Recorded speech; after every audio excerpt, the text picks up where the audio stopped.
নূতন করে স্পোর্টস 2026 মাননীয় প্রধানমন্ত্রী তারেক রহমানের নেতৃত্বে এই যে আমাদের আজকে যাত্রা শুরু হয়েছে 2 মে থেকে, আপনার সেই প্রিয় সন্তানকে আমরা সেইভাবে তৈরি করে বিশ্বের মানচিত্রে পৌঁছে দিতে চাই, যার মধ্য দিয়ে বাংলাদেশের মুখ উজ্জ্বল হবে। ভাইরা আমার, আমি আমার বক্তব্য দীর্ঘায়িত করব না।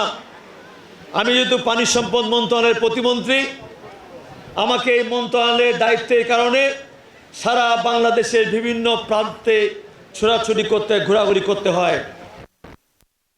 এটাই দেখেছি, মানুষ উন্নয়ন চায়, সুযোগ চায়।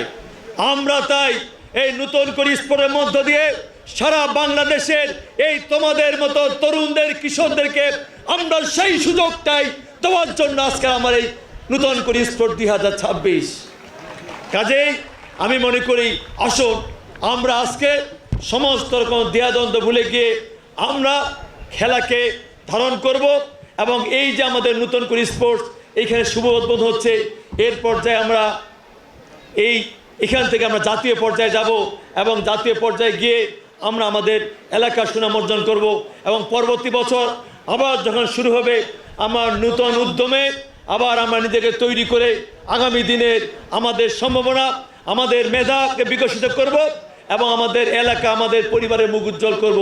আমি আশা করব আমরা সেই শপথ নিয়ে আমরা আগামী দিনের আমরা এই নতুন করে স্পোর্টসকে এগিয়ে নিয়ে যাব। এই প্রত্যাশা রেখে আজকের এই নতুন করে স্পোর্টসের শুভ উদ্বোধন ঘোষণা করছি। সবাইকে ধন্যবাদ। ভালো থাকবেন, সুন্দর থাকবেন, সুস্থ থাকবেন। করব কাজ, গর্ব দেশ, সবার আগে বাংলাদেশ। ধন্যবাদ। আসসালামু আলাইকুম। আদাব।